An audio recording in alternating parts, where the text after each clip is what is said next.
Hi, and welcome to Real Nurse Stories. Today on the show, I'm interviewing Nick. Nick is a nurse who also runs her own business, which is Nurse Manager HQ.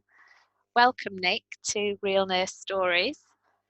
Eva, thanks so much. You're welcome. It's nice to finally meet up with you today. Indeed.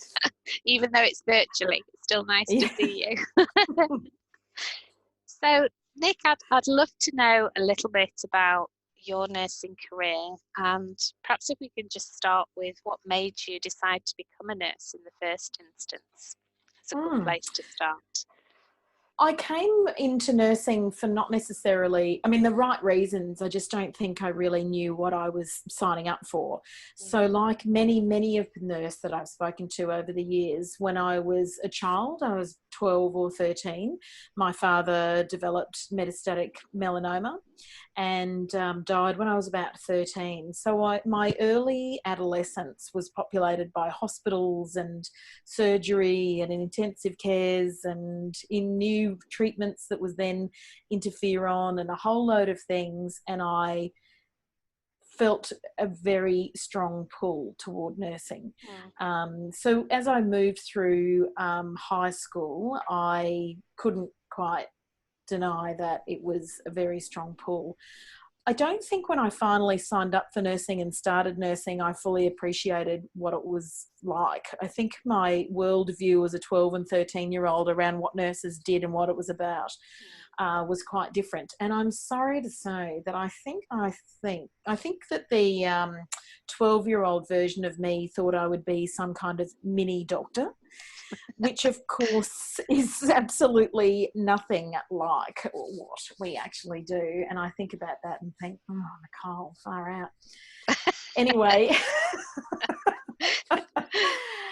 off on my degree, I was one of the first years in Queensland that we had no option to do hospital-based training, which I'm sad about that I missed that because it looked like a hoot. And went to university, which was also very fun. And then found myself having qualified and did a really great graduate program. I was delighted with my graduate program. It was really supportive. But I had to go through quite a catharsis with ratifying what I thought nursing was and what nursing actually is and deciding whether this actually was what I wanted to be when I grow up. So it was a bit, in fact, I asked myself that question even today. So it's a bit of a tortured process. And then I have, found my place in my nursing world and have loved it since. It's really interesting that because I think I just think back to when I started my training, which was a long time ago now, but I went in as an 18-year-old thinking I knew what nursing was and was completely green, did not really at that point understand what nursing was all about. And I think there's probably many nurses who kind of have that bit of a wake up to, this is not what I thought it was, It's No, and I was at a time in the nursing world where it was very binary amongst nurses, whether the university education was a good thing or a bad thing. And so there were some people that were, of course, very supportive and delighted and excited. And there was a strong contingent who thought it was the worst thing that had ever happened.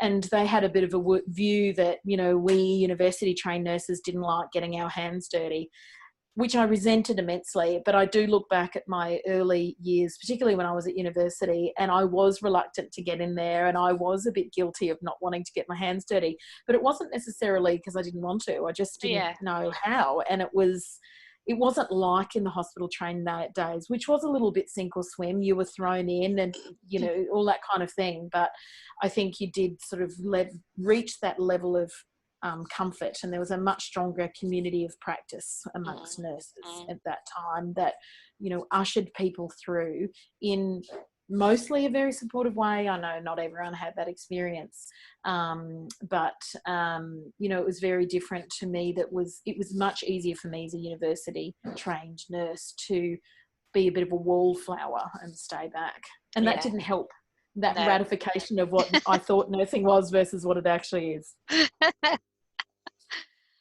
So where did you go from, you qualified, you did your grad program, and then where did you go?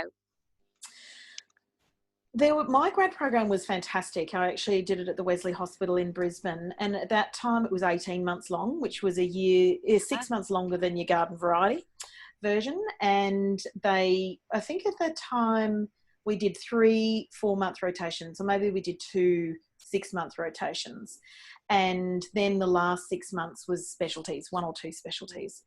I was, of course, quite sure I would love being an ICU nurse, and I was just hankering to get into ICU nursing. Then when I got there, I thought, oh, I don't actually love it. And I was a terrible medical nurse. The linear nature of the surgical nursing of day 1 post-op, day 2 post-op worked well for me, and medical nursing was all over the place. So I was a rubbish grad in my respiratory ward. And so I think my last ditch attempt was like, what is this nursing thing that I've signed up for? I hated that medical nursing, thought I'd love ICU. I'm in the poo here. And my last grad rotation was the operating theatre. And pretty much the first day I pulled on those PJs with those scrubs, I thought, oh, hello, I might be home. And I pretty much was, and never really left it. I thought I detest operating theatres, because to me it was like, well, what are you doing there? You pass the instruments. Yeah. And of course, it is so much more than that, and I adored it. Mm. It is funny, isn't it, when people talk about kind of how they've ended up in the areas that they've ended up. Because I worked for a short time in theatres. I hated it. It just wasn't my cup of tea at all. But that's fine, because we're all different, and that's the beauty of nursing. There's so many different avenues you can go down. But absolutely, I can totally get how, there's kind of so much organisation, isn't there, to being a theatre nurse, meticulous planning, and it really is, as you say, there's much more to it than passing the instruments. It does require a lot of technical skill and knowledge. So I think it would have been my worst nightmare, but hey, I take my hats off, Ironically, they say that the theatre nurses are as OCD as all get out, and they actually really are. And I am not at all that way. I'm not terribly organised. For some reason, it appealed to me, and it was a really great way of me having a little bit of personal growth, because I did really love it, and I was forced into developing skills on being time sensitive, being organised, zero defect execution. If sterile is either, it's as binary as it's sterile or it's not. Yeah. And it was a really good place for the young 20-something Nicole to find herself in, and I loved it. And the first few feedback that I got from my preceptors was, Nicole has no sense of urgency, which reasonable assessment, because I actually was more there for the chat than I was for anything else. And ironically, as I progressed through and developed some skills and proved myself to those same groups, then they said one of my strengths was that I was very flexible. So of course it's the same trait, just in a very different context, but it was a really good place for me to find myself. Yeah. And you worked at quite a senior level, didn't you, in that environment? I did, yeah. I worked in I went to the Wesley, and I worked at a couple of hospitals here in southeast Queensland, and one of them was a major referral hospital, which was great. I mean, the catchment area, and it was at the Gold Coast Hospital, now known as the Gold Coast University Hospital, and the catchment of that organisation was enormous. So, we would get these incredible multi-traumas, and we got, just really clinically interesting cases, and the camaraderie and the nursing culture of that hospital was immensely fun. And I loved every minute that I spent there. And so, but it was pretty quick in terms of, given the amount of exposure that we had, that you escalate in terms of your skill. And what is often commonly demonstrated in the nursing literature is that once you present yourself as having a level of clinical proficiency, that clinical cream and that proficiency rises to the top, and it gets noticed a little bit, and a lot of the time nurses find themselves accidentally finding themselves in a nursing leadership position, which is precisely where I found myself, and it was rather accidental. So at a time in my life when I couldn't find a way to pay my power bill on time, I found myself in charge of 170 nurses and a $40 million budget. And it was the neural pathways of those two functions, of being a good theatre nurse and then being a manager and knowing how to do a roster, could not be more vastly opposed. But nevertheless, I was back in a world of sink or swim, and in keeping with my philosophy, I thought, oh, well, what's the worst can happen? A great deal, as it turns out, but they were all great learning experiences. And is that kind of linking to what you're doing now? Is that, because just, if you wouldn't mind, just share a little bit about what you're doing now, because I know that's come about as part of kind of your struggles, if you like, with leadership.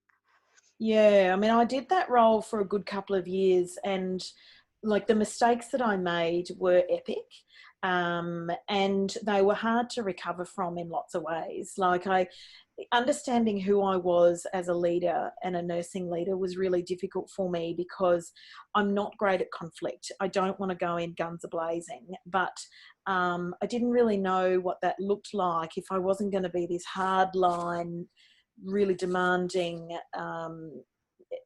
executioner of a sort of a leader. Then where did that leave me in terms of how I wanted to be a leader? And I actually remember watching that Jamie Oliver show 11. He plucked those 11 random homeless kids, or 15 I think it was called, out of the street and turned them into, some of them very amazing chefs.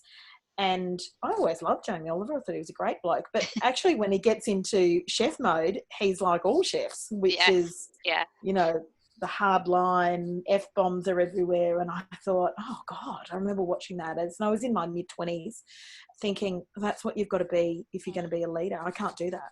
I can't be that person. And I tried it on and it blew up in my face because I couldn't deliver it organically. Anyway, my nursing leadership team in the hospital that my first leadership role was in weren't supportive. In fact, my manager then is a friend of mine to this day. It's just not something that we do very well.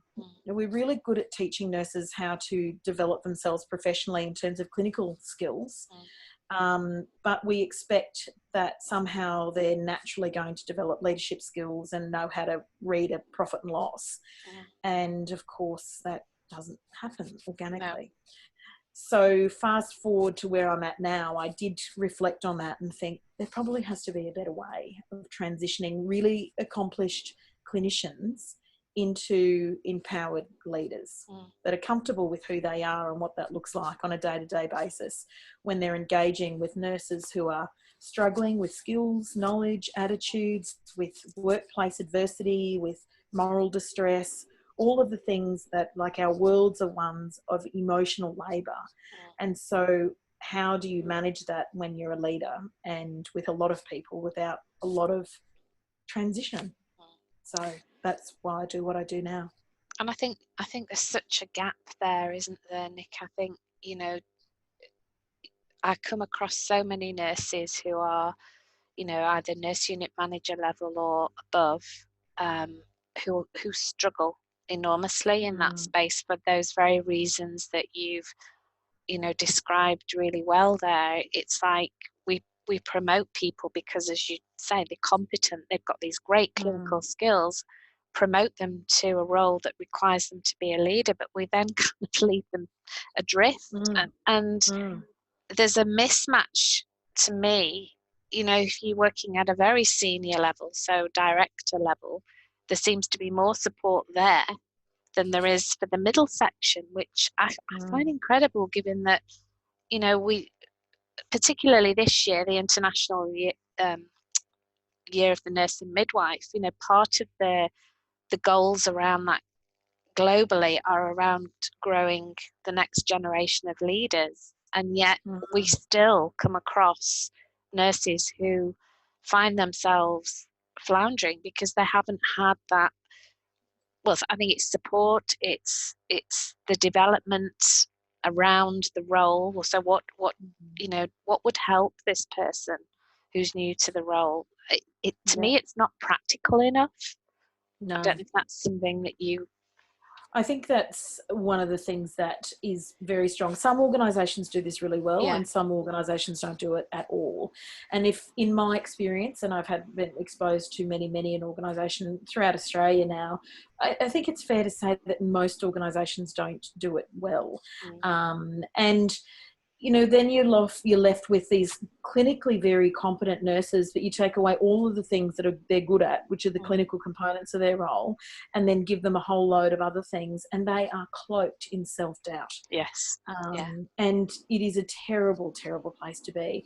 I watched this great TED talk once about this woman who talked about women when they're applying for roles, and this same sort of thing applies to how we are more likely to experience that cloak of self-doubt and that imposter syndrome.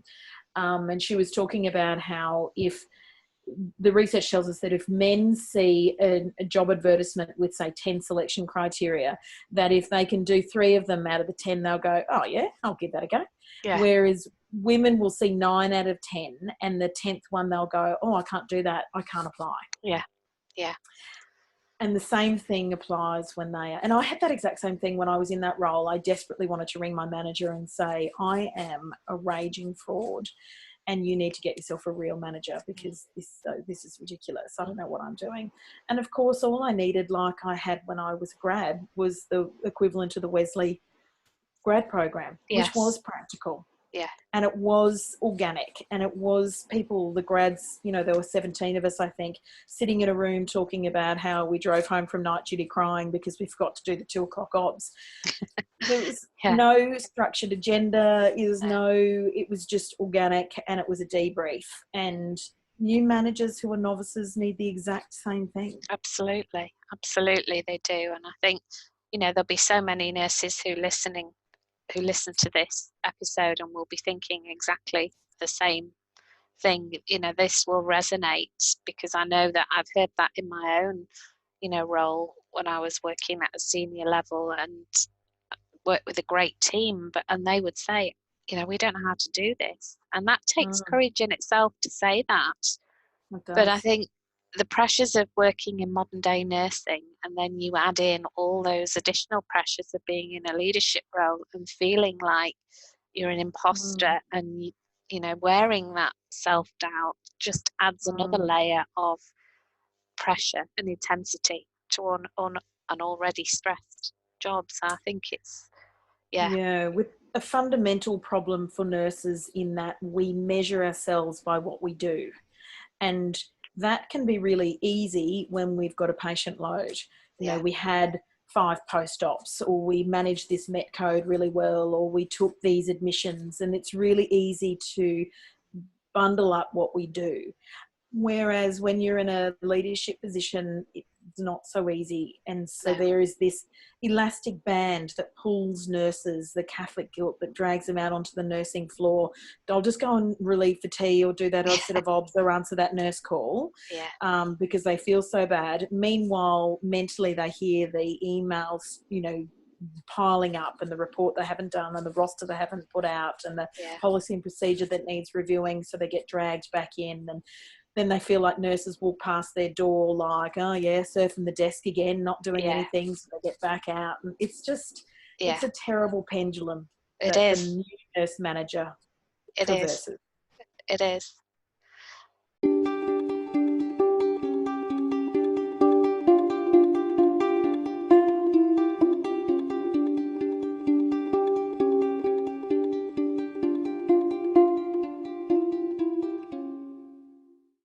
Tell me a little bit about, Nick, the work that you do, because you own your own business, don't you? I do. Tell me a little bit about that and how that's helping nurse managers. Well, I mean, I think it complements the formal education that you can do. This is not what you're going to learn at a master's or grad dip No. level or a frontline management thing, and that those courses do a really good job of that. But this is the how to, you know, on the ground, what do I say, when do I say it, how do I say it, sort of Yeah. stuff. Like, it translates fundamentally what is a transformational leader. And in the research that I've done, we know that Australian nurses and the Australian healthcare want to be led by transformational nurse managers, which is to say nurses want to be a part of something special. Yeah. And they can work at any number of clinical environments, whether that's in the residential aged care sector, community, or the acute care. You know, the choice is theirs. You know, they have the power to go, I don't like this workplace, there's plenty of work for me, I'll go to that workplace. What keeps them there is that X factor of there's something about this community of nurses or patients or my colleagues or my nurse manager that makes me want to stay. And so the work that I do is getting nurse managers to understand that connection of how do I be the person that delivers something special. And that is actually understanding who you are and being really authentic to your values and your personality and what works, and recognizing that you've got some strengths, you've got stuff that you will overlook, you've got this team of amazing people, you want birds of all feathers to come and to love that group and for it to be really dynamic. And yes, that comes with conflict. You know, we've got to a place in our world where we think conflict's bad. Conflict's only bad when we rip each other's faces off. But conflict's a place where amazing things happen and growth happens, and we put together amazing projects and people come up with crazy ideas, and other people are excellent at executing on those, and you develop a team where people feel like they're energized about coming to work, that they're really excited, that they're apparently, when in the high trust teams, they're 50% more productive. It's true. That's pretty special. I mean, if you're a nurse manager and you've got the formula for being able to give 6 patients to a nurse instead of 4, then that's worth investing in. But not only 6 patients and then nurses feel like they are absolutely overworked and underpaid, but they can do that with their eyes shut because they've got this team that's working together and doing something special. I actually think that's what used to happen in the hospital training days, that you had that community and that high trust environment with your community, with your little tribe in your ward. And it worked really well. And that camaraderie in the nurses' home was really strong. And our world, for a number of reasons, has moved away from that. And the courses that I deliver bring you back to how do you develop those tribes. That's really interesting. I think there's so much there in what you say in terms of, you know, just again thinking back to my days of being a student, and we all had to live in, which people would be horrified about that now. But actually, you know, as you were talking there, I was just thinking that was what we would do a lot of the time, was informally debrief. So if you'd had a terrible shift as a student, you know, you would go back, and because you all lived in, there was invariably quite a few people around, and you would just talk it through. And the support and the camaraderie of, you know, people who knew exactly what you were going through was I think for a lot of us probably what made the difference between us sticking at nursing or not. And yet that's changed so much, and nursing has changed for the better, don't get me wrong, but I think you're absolutely right. We've lost some of those components that were really important in, you know, the glue that was holding teams together, and those opportunities to really kind of connect and support each other. We perhaps have lost some of that along the way. I think when you look back on really great teams that you've worked with, and actually for the most part, not always, but the live-in nature of that hospital-based training, is that those teams work hard, but they play harder. yes, yes. They really knew how to fun. Were you hospital trained? I was hospital trained. Oh, you guys were evil. You did really naughty things. We did. I mean, yeah, well, yeah. I think people would, you know, when I look back, we absolutely did, and we got away with a lot of, that humour that exists in nursing. It still does to a certain extent, but I don't think certainly wouldn't get away with it now. No, But there'd be a again, few incident reports from yeah, some of it. yeah, yeah. But again, that was something that kept you going. Sometimes when it was, you could be on a really tough ward. I can remember working on a paediatric oncology unit, and it just could not get my head around that at all. But those were the things that actually kept you going. And we are famous for our black humour. Very much so. And provided, again, that it's not something that tears someone apart, that it's not bullying, that it's not offensive. There is a version of humour and fun and play that we can do that is safe for a workplace. But we're swung a little bit too far because we're worried about, that we're going to offend someone. But there's plenty of ways that you can enjoy a laugh without it being offensive. Yeah.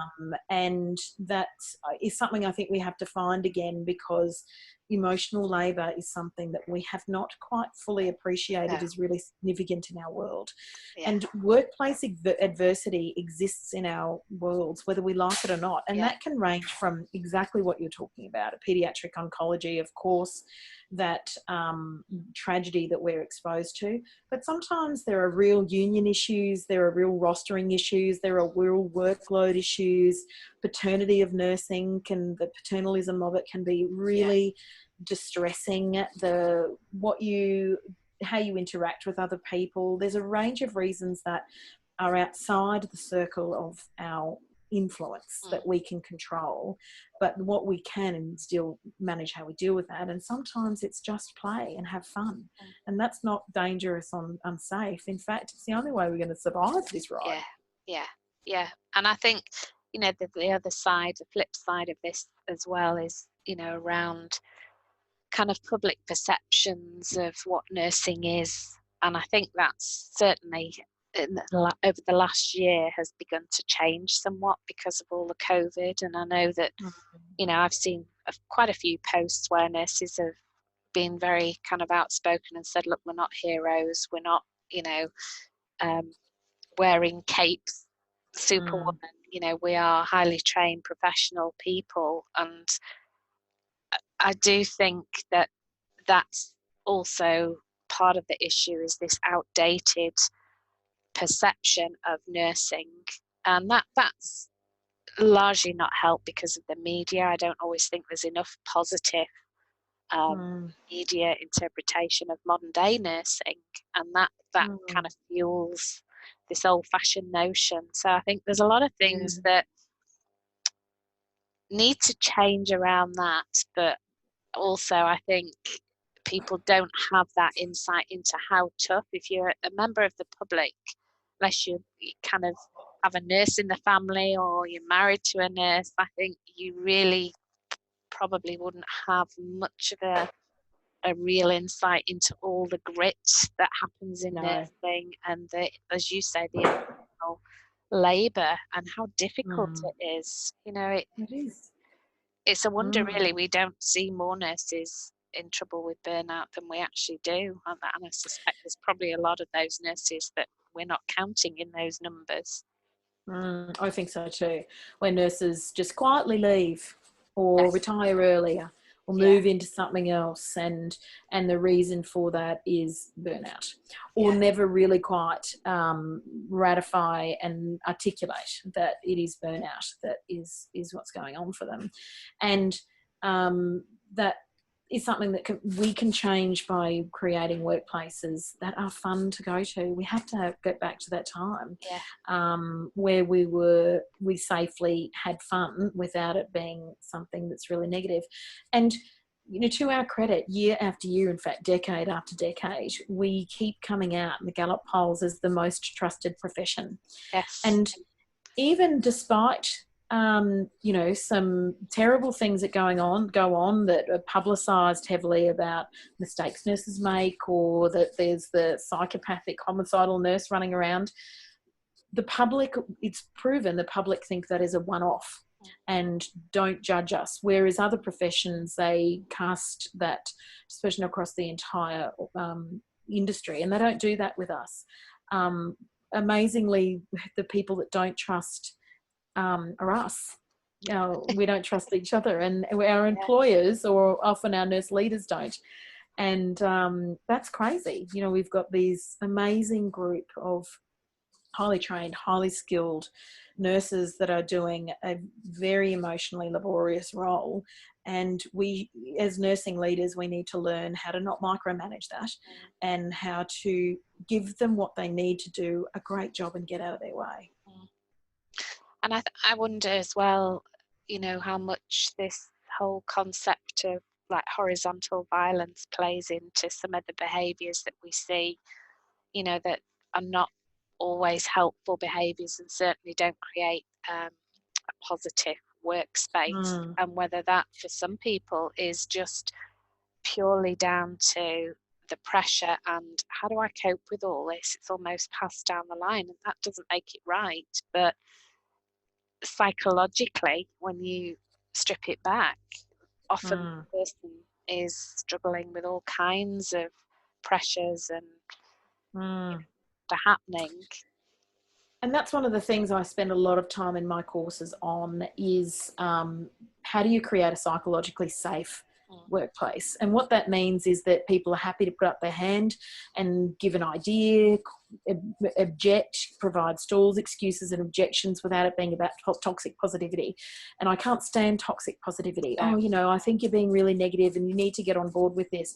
Nurses have got the most amazing ability to find the fatal flaw. That's why we are in this gig. Because we can look at a patient at 50 paces that's otherwise their data, whether it be their OBS or their pathology or whatever else, is absolutely okay, and we can look at them and go, oh, hello, there's something going on with here. And yet the same thing goes on with what we do with workplace change, with policies, with procedures, with new rolling out. You know, nurses are really good at understanding that fatal flaw. So you want to create a workplace that's safe for people to be able to have that. And sometimes it's about recognising that people have different thinking preferences. And I'm a person that, for example, thinks the policy is more of a guideline, and I'm often late, and I'm a big picture person, and people start giving me details and I start to think about what I'm going to make for dinner tonight. Like, I just can't do those things, but I come up with really amazing ideas. I'm just rubbish at executing on them.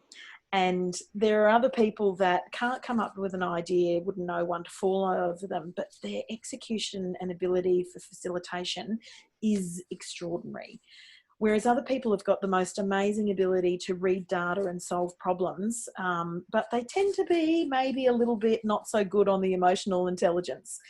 Whereas there are others that are just culture creators and they are so good at it, but then they end up having to have a work seizure at the end of their shift. They're not lazy, they just do rapport really, really well. And so that's one of the things that I think when people spend a lot of time immersing themselves in understanding how people think, that they go, I thought that person was just getting up my nose. And now I realise that they're just different to me. And just like gender diversity and age diversity and cultural diversity, cognitive diversity is equally as powerful. And that, to me, you know, I just think you've hit the nail on the head there, because it's about knowing your team, isn't it, as a leader, and knowing your skill set and your personality types, because if you know and understand that, then that changes the way that you delegate, because you know the strengths on your team, you know who's good at what, and it's almost like that secret sauce. If you've got that right as a leader, it just changes, you know, and the team becomes cohesive, they're happy, it's a positive workplace. It's when people don't understand that and see that person as being difficult without realizing exactly how you've just described it, you know, their thought processes, their cognitive processes may mean that they, you know, respond differently. And once you look at it through that lens, it kind of makes a whole heap of sense.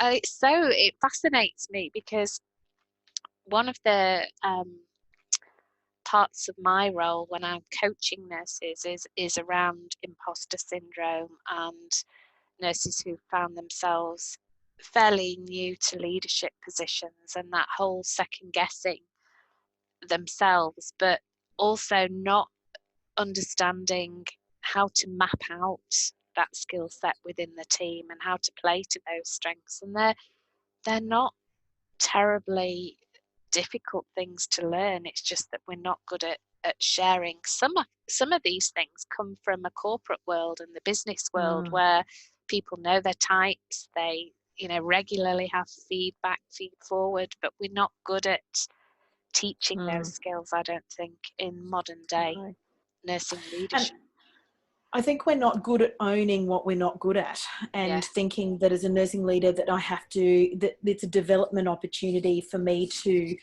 enhance my skills in this area so that I can eventually be all things to all people. You're just not. No. You know, No. you're just not. No. And there's no point in trying to. I'm never going to be a person that is excellent at analysing data. I don't want to do it. No. I don't like doing it. I think it's a waste of time. I fundamentally believe that the data that we look at doesn't necessarily mean that benchmarking predicts our future, but I recognise that it is enormously valuable. So, you know, I can do that. I could spend time doing that, and I would find it laborious. I would procrastinate. I would hate it. It would take me 3 times longer than it would take anyone else. Or I can just outsource it. Yes. Yeah. And get someone who is fundamentally excellent at that kind of thing to, like Denzel Washington said in that great movie Philadelphia, explain to me like I'm a 2-year-old. Like, I'll just give it to you, come back to me, give me the highlights, and I'll run with that. That's an okay way of managing those areas that you're just not good at. Whereas some people are different at other things they're not good at. Outsource that. And it's almost giving people permission to do that, isn't it? If you were to say that to somebody, you know, look, it's okay to do that. You know, I can almost visualize the reaction, you know, because like you say, sometimes we're our own worst enemies in that we think we have to do it all, and you can't do it all because, you know, for those very reasons. So to have that it's okay to outsource that to somebody who loves that kind of thing. It makes your life easier. It helps manage that so that you get that information on time. It's a great way to be. And I think that one of our greatest cognitive biases, those mental mistakes that our brain are hardwired to make, because our brains are making way too many decisions, way too many thoughts, way too many chemical storms going on up in there, that we have these cognitive biases. And one of them is that negativity bias, that the pain of someone saying something negative to us is felt more than the joy and gratification of someone saying something positive to us. So for those that are already afflicted by the imposter syndrome, it's really difficult because they don't necessarily live the high very long of someone saying, God, you build a great culture. You're great at building a team. You're amazing at just explaining to us what the vision and where we're going is. But when someone says your monthly reports are rubbish, then they're like, right, I'm not a good manager. Can't do it. I'm terrible at this role. I don't know what I'm doing. I'm meant to be doing this all of this data stuff, so I must be a fraud. Whereas you devalue and cast aside your good bits really quickly and obsess about the bad bits. And I think kind of perhaps that comes back to something you said at the beginning as well around the gender differences and the approaches to some of these issues. And that again, I think, is tangled up with a whole history of this patriarchal working environment. And it's a fascinating subject, isn't it, as to why we do beat ourselves up like that when there's lots of positive feedback. We hone in on there and take that as a, well, that's evidence that we're not sugarcoating it, you know, Yeah. and the shame Yeah. around that, really. I mean, Yeah. this is where I can relate so much to Brene Brown's work around shame and vulnerability, because I think, I love Brene Brown's yeah, work. I me too. absolutely adore it.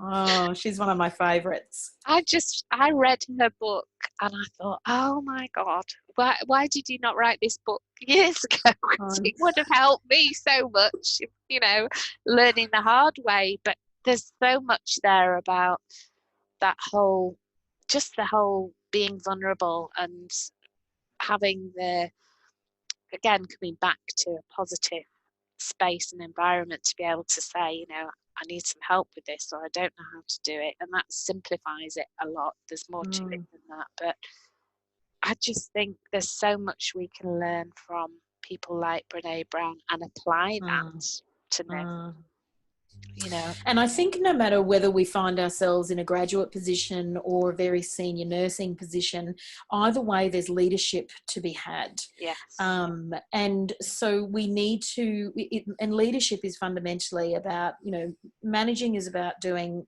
things right, and leadership is about doing the right thing. And fundamentally everything that you do, even as a grad nurse, I mean, you can follow the policy and procedure and you can do things right.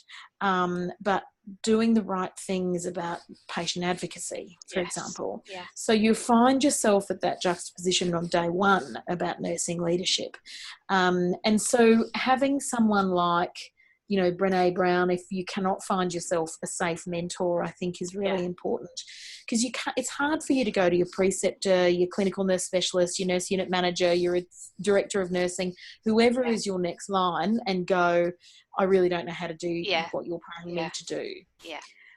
Whereas if you've got a mentor who has got no skin in the game in that regard, and you can go, I really don't know these things, then it's incredibly empowering for you to be able to do that. And that's what our workplaces should be able to do. We should be able to have, and it happens organically in the tea rooms and in the nurses station, where we have these communities of practice, where you should be able to go to your more senior colleagues and go, I actually have absolutely no idea about diabetes. Could someone explain to me the top 3 points I'm meant to know about diabetes, because I don't think I know them.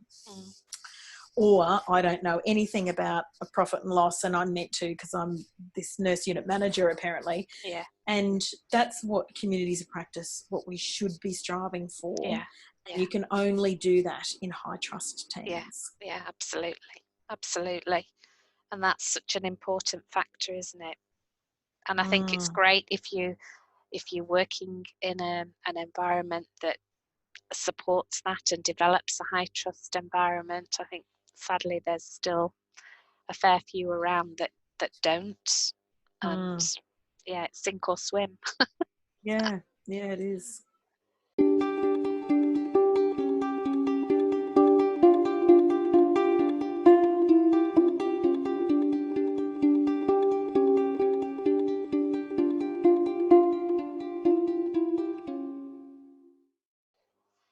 Can I ask you, Nick, because we've talked a lot about the challenges and the difficulties there, but what is it that you do for yourself in terms of a daily or a personal habit that contributes to your positive mental health and well-being and helping you to keep resilient? How do you manage that?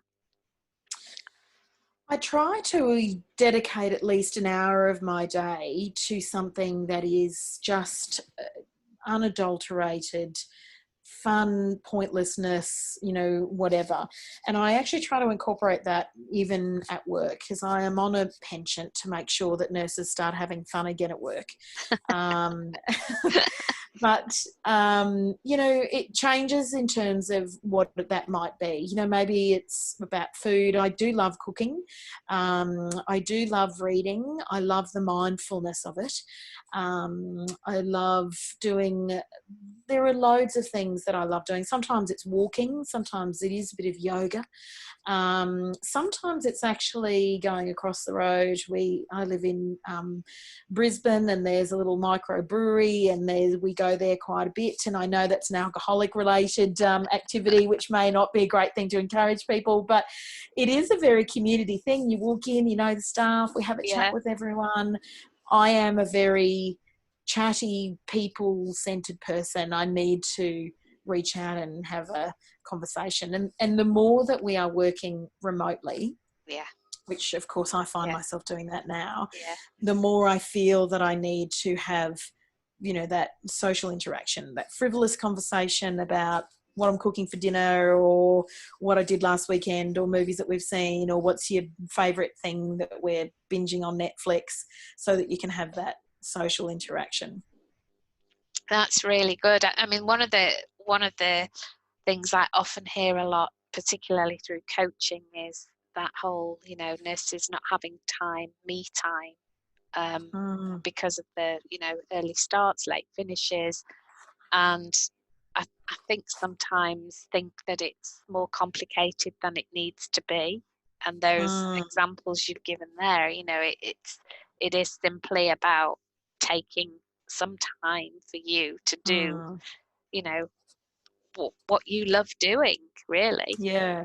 And that me time, or that hour that I spend, it does change a lot, because I get bored with things easily. Yeah. So what I was totally married to a year ago, I'm now like, I'm a bit over that now, and I change it up. I never cease loving to go to the movies. That's one of my. I did this interview recently with about emotional labour and a care plan, and having a care plan for nurses. Yeah. And it sounds scary, and that you've got to be committed to this very, you know, structured sort of thing. But the care plan for me is, it's like a, you know, how many times have I been to the movies this week anxiety index. Like, I can just go to the movie, sit down with the popcorn, and the lights go down. And sometimes I'll say to my husband, oh, what movie are we seeing? I've already forgotten. But it doesn't really matter. I love that 2 hours where I'm completely immersed in whatever story it is. And it's not about work. It's not about, you know, a job that I've got to do. It's not about my to-do list. It's just an indulgence, and I adore it. Yeah. Yeah. And it's that switching off, isn't it? It's just that leaving work at work and just, letting your mind just go, watch the film. I'm done with that now. I'm starting something else to unhook yourself from it. Otherwise, it's really hard. Yeah. Knowing what you know, Nick, now, looking back on your career and all the struggles and the things that you've learned, what advice would you give to a nurse just starting out in their career? I think the notion of find your community is more important than finding your clinical niche. Because as much as I loved the operating theatre, I was on a journey to find my clinical niche that satisfied me intellectually. And it did a great job of that. But nothing is going to satisfy me intellectually for the 50 years that I'm going to work in this world of ours. Yet communities did. And I have got friends that I have worked with 2 decades ago and, you know, last year, that I've collected along the way, that have been really important in my life. And that has what has made the difference in my nursing career, that they were a soft landing in times when I needed support, and I needed mentorship, and I needed advice, and they were the psychologically safe, high trust workplaces that I loved. And I look back on now, and they weren't necessarily the most intellectually stimulating, but geez, it was satisfying. Yeah. And it was a great job. And those environments and those cultures were so enjoyable. And some of those, I mean, like anything, sometimes people and jobs come into your life for a season, and some for a reason, and some for the term of your natural life. But I think new nurses want to get clinical skills under their belt. You know, maybe if I'm going to be happy and satisfied and feel like I'm a real nurse when I know how to do this, you know, when I can run the ventilator, when I know about dialysis, when I'm competent in the ECMO, when I can run a resus, I'm team leader. Like, but it's actually the connections that you make are so much more endearing that you look back on than the time that you finally knew how to run the ventilator independently. And I always think, you know, that whilst we need to be technically proficient, I don't think we should ever lose that component of nursing, which is very much about the connections with people, so patients, families, colleagues, because that's the essence, I like to call it, of nursing. I think that, you know, is something that really makes the difference for being a nurse who's, yes, technically competent, but that on its own isn't enough. You need to have the connections, because that's what matters. That's what makes the difference to people at the end of the day, and how they've experienced nursing at a time when they're probably going through the worst time possible for them. Yeah. And nursing is a contact sport. You cannot do it in isolation. No. And if you try, then you will fail. You have to connect with your colleagues and your patients and your manager and the orderly and your ward clerk and everybody that is involved in that process. And if you can't, that's when you struggle. Yeah. And if you can't, then it probably means that, you know, that particular niche of nursing is not for you. And there are other ways of being able to be a nurse without it. But for the vast majority, then it is an interpersonal thing. You have to be able to, you know, engage in that contact sport that is nursing. Very much so. How would you most like to be remembered, Nick, in your career? When I look back at all of the times where I've been a manager, which I've been a manager in for more years than I've been a clinician, I would like to have been remembered for someone that people found everything that you want a nursing leader to be, that I was approachable, of course, but I created that community of practice where people wanted to come to work, where I could create an Xfactor, where they drove past 3 other hospitals, but they kept working in the department that I led, not because of me, but because I could create that indescribable, intangible thing that was something special, and that it was fun, and that people knew how to have a laugh without it being a major incident reporting moment. That's so important, isn't it? So important. When I was running it was the emergency department, which was a bit of an issue from time to time. Sometimes our nurses station would get so raucous that we would get comments from particularly the poor patient that came in with the raging, unmanageable migraine, and you'd get a bit of a comment back saying I was in unspeakable pain, but everyone was having fun at the nurses station. And I did think, oh, okay, that's a bit rough. But a lot of the time, conversely, there was the time when the patients would go, oh God, it was just such a relief that it wasn't just so dark and depressing and worrying. It sort of made it light. You can't keep everyone happy, but I did feel a bit sorry for the migraine person that day. That would have been pretty rough. Oh, and then finally, Nick, I'd like just to give you the opportunity to really just say how, if nurses listening to this are interested in contacting you to find out more about the work that you do, how can they do that? Well, I've got a website, nursemanagerhq.com, and I generally blog and post on there everything that I think about nursing. I like to put resources that are up there that help people disrupt that norm that nursing has to be something that's so serious, and how we can manage the workplace adversity, that it's our gig, and we do sign up for workplace adversity. Some of it we don't sign up for, but it is what it is. Yeah. And if that's the case, then, I hope that I can give you some resources and courses and articles and snippets and tools that can help you deal with that. Well, that's great. That's great. And I'll post also that on the introduction on the episode as well. So if people want to contact you, they've got that there as well. Thank you. It's been an absolute pleasure, Nick, to interview you today. It's been fun. Fun is the word that's come up so many times.